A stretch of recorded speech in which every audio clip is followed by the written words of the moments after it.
नमस्कार। आज की कहानी में हम एक बहुत ही दिलचस्प लोक कथा सुनने वाले हैं।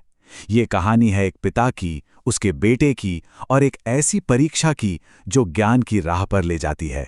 लेकिन ये राह इतनी आसान नहीं है। तो कहानी शुरू होती है एक बहुत अमीर व्यापारी से जिनका नाम था धर्म सिंह। अब धर्म सिंह की एक ही बड़ी चिंता थी, उनका बेटा अशोक। अशोक दिल का बहुत अच्छा था, बहुत दयालु, लेकिन उतना ही भोला भी। और यही बात धर्म सिंह को खाए जा रही थी। उन्हें हर पल डर लगता था कि कोई भी आकर मेरे इस सीधे साधे बेटे को ठग लेगा। तो अशोक को बचाने के लिए धर्म सिंह ने एक बड़ा ही अनोखा तरीका निकाला। उन्होंने तय किया कि जो भी लड़की उनकी बहू बनेगी उसे एक परीक्षा पास करनी होगी। ये कोई आम परीक्षा नहीं थी, ये थी समझदारी और चरित्र की परख। और इसका जरिया बनी 3 बहुत ही गहरी पहेलियां। तो चलिए देखते हैं कि आखिर वो पहेलियां थी क्या। तो पहली पहेली थी, जरा सोचिएगा, ऐसी कौन सी चीज है जो कम हो तो भारी लगती है, पर जब ज्यादा हो जाए तो हल्की हो जाती है।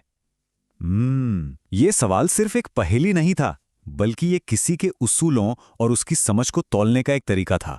अब आती है दूसरी पहेली, जो सफलता और ईमानदारी के बीच के रिश्ते पर सवाल उठाती थी। सवाल था, ऐसी कौन सी जीत है जो हार से भी बड़ी मानी जाती है। देखिए कितना गहरा सवाल है। ये बाहरी जीत की नहीं, बल्कि अंदर के चरित्र की बात कर रहा था। और फिर आई तीसरी और आखिरी पहेली, जो इंसानी रिश्तों के सबसे नाजुक धागे को परखने के लिए थी। वो कौन सा हिसाब है जो जोड़ने पर कभी बढ़ता नहीं, लेकिन अगर टूट जाए तो सब कुछ खत्म हो जाता है।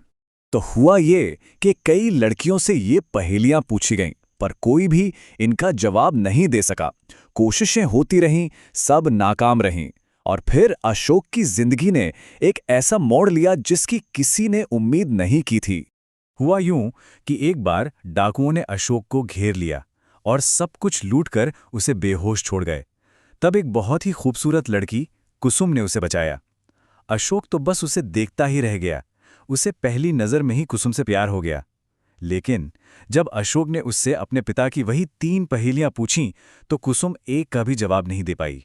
अब अशोक कुसुम से शादी करने के लिए इतना बेताब था कि उसने एक ऐसा कदम उठा लिया जिसने आगे चलकर सब कुछ बदल दिया। वो घर गया और अपने पिता से सीधा सीधा झूठ बोल दिया। कहा, पिताजी, उसने उसने सारे सवालों के सही जवाब दे दिए हैं। धर्म सिंह को तो अपने बेटे पर पूरा भरोसा था। वो खुशी से झूम उठे और फौरन शादी की तैयारियां शुरू कर दी। उन्हें लगा, चलो आखिर एक समझदार बहू मिल ही गई। भाई, उनके लिए तो बेटे की खुशी ही सब कुछ थी। फिर कुछ समय बाद जब धर्म सिंह बीमार पड़े और उन्हें लगा कि उनका आखिरी वक्त आ गया है, तो उन्होंने कुसुम को बुलाया और उसे परिवार का सबसे बड़ा राज बताया। एक छिपा हुआ संदूक जो सोने के सिक्कों से भरा था। उन्हें लगा कि कुसुम ही वो समझदार इंसान है जो मुश्किल वक्त में अशोक का सहारा बनेगी। मगर धर्म सिंह के जाते ही वो विश्वास और प्यार की नींव, जिसे अशोक ने एक झूठ पर खड़ा किया था, बहुत बुरी तरह से हिलने लगी और देखते ही देखते ढह गई। कुसुम का असली रंग अब सामने आ रहा था। पिता के जाने के बाद वो एकदम बदल गई। उसकी मांगें बढ़ती गईं, फिजूल खर्ची इतनी बढ़ गई कि धीरे धीरे अशोक की सारी दौलत खत्म होने लगी। उसका कारोबार ठप हो गया और बेचारा अशोक, उसका तो हौसला ही टूट गया। और हद तो तब हो गई जब घर में खाने तक के लाले पड़ गए थे और कुसुम ने नए सोने के गहनों की मांग कर दी। उसने साफ साफ कह दिया, मुझे तुम्हारी परेशानियों से कोई मतलब नहीं। अगर तुम मेरे लिए नए गहने नहीं ला सकते तो मैं ये घर छोड़कर चली जाऊंगी। अब अशोक के पास कुछ नहीं बचा था। वो पूरी तरह टूट चुका था। उसने रोते हुए सब सच बता दिया कि उसने पहेलियों के बारे में झूठ बोला था। लेकिन कुसुम पर, उस पर तो जैसे कोई असर ही नहीं हुआ। वो उसे उसी हाल में, उसकी गरीबी में अकेला छोड़कर चली गई। जब सारे रास्ते बंद हो गए तो अशोक अपने पिता के एक पुराने दोस्त मोहनलाल के पास मदद मांगने पहुंचा। और बस यहीं से एक ऐसा सच सामने आने वाला था जो किसी के भी होश उड़ा दे। जब अशोक और मोहनलाल घर पहुंचे तो उन्होंने वो छिपा हुआ खजाना ढूंढ निकाला, पर तभी उन्होंने कुसुम को किसी से बात करते हुए सुना। वो कह रही थी कि उसने तो इसी दिन का इंतजार किया था।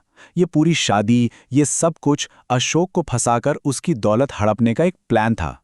और फिर वो खुलासा हुआ जिसने अशोक के पैरों तले जमीन खिसका दी। कुसुम ने बताया कि वो जो डाका पड़ा था, जिसमें वो दोनों पहली बार मिले थे, वो कोई इत्तेफाक नहीं था। वो डाकू भी उसी के आदमी थे। वो सब एक बहुत बड़ी और बहुत ही क्रूर साजिश का हिस्सा था। बस उस एक पल में अशोक की पूरी दुनिया उजड़ गई। अब उसे समझ आया कि उसकी गलती कितनी बड़ी थी और उसके एक झूठ की असली कीमत क्या थी। उस एक झूठ ने सचमुच सब कुछ तबाह कर दिया था। लेकिन कहते हैं ना, जब सब कुछ खत्म हो जाता है तब एक नई शुरुआत होती है। अपनी इस गहरी निराशा में अशोक की एक ऐसी मुलाकात हुई जिसने उसे वो जवाब दिए जिनकी तलाश उसके पिता ने पूरी जिंदगी की थी। मोहनलाल की बेटी थी रोशनी। जब उसने ये पूरी कहानी सुनी तो उसने बड़ी ही सहजता से धर्म सिंह की उन तीनों पहेलियों के जवाब दे दिए। पहली पहेली का जवाब, ईमानदारी की कमाई जो कम हो तो भी भारी लगती है। दूसरी का, वो हार जो सच्चाई के रास्ते पर चलकर मिले, क्योंकि वो बेईमानी से मिली किसी भी जीत से कहीं बड़ी होती है। और तीसरी पहेली का जवाब, विश्वास, वो हिसाब जो तोड़ने पर खत्म हो जाता है। अशोक तो बस सुनता रह गया। उसे एहसास हुआ कि रोशनी में वो सारे गुण हैं, वो समझदारी है जिसे उसके पिता अपनी बहू में देखना चाहते थे। हाँ, ये सफ़र बहुत दर्दनाक था, लेकिन भोलेपन से लेकर सच्ची समझ तक का ये सफ़र आज पूरा हुआ था। उसने अपनी सारी दौलत खो दी थी, पर आज उसे वो असली ज्ञान मिल गया था। तो ये कहानी हमें एक बहुत ही ज़रूरी सवाल के साथ छोड़ जाती है। ये हमें बताती है कि चरित्र की पाकीज़गी और समझदारी ही असल दौलत है। तो फिर सोचने वाली बात यह है कि हम अपनी ज़िंदगी में धन का, दौलत का असली पैमाना किसे मानते हैं?